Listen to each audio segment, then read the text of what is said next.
ও এখন বাজছে সকাল 7টা, আর এখন এসেছি মাউন্ট কাটাও দেখতে, মানে একটা ভিউ পয়েন্টে এসেছি যেখানে মাউন্ট কাটাও দেখবো। তো প্রচুর ঠান্ডা এখানে, মোটামুটি 8 ডিগ্রি টেম্পারেচার মেবি হবে। মুখ দিয়ে ধোঁয়া বেরোচ্ছে।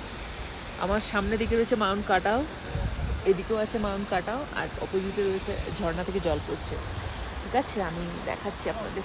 এই যে এদিকে ঝর্ণা থেকে থেকে জল পড়ছে, আর ওই দিকে মাউন্ট কাটাও।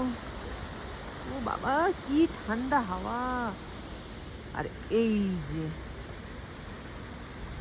কোনোদিন এত কাছ থেকে মানে বরফ তো দেখিনি, মানে পাহাড়ে এরকম বরফ জমেছে এই জিনিসটা দেখিনি, লাইফে ফার্স্ট টাইম দেখলাম।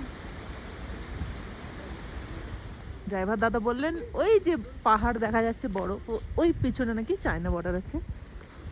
আর কাজ যদি ওখানে যেতে পারতাম, আমার হাতগুলো পুরো জমে যাচ্ছে।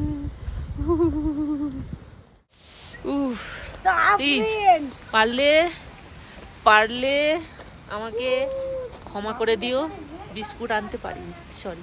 আর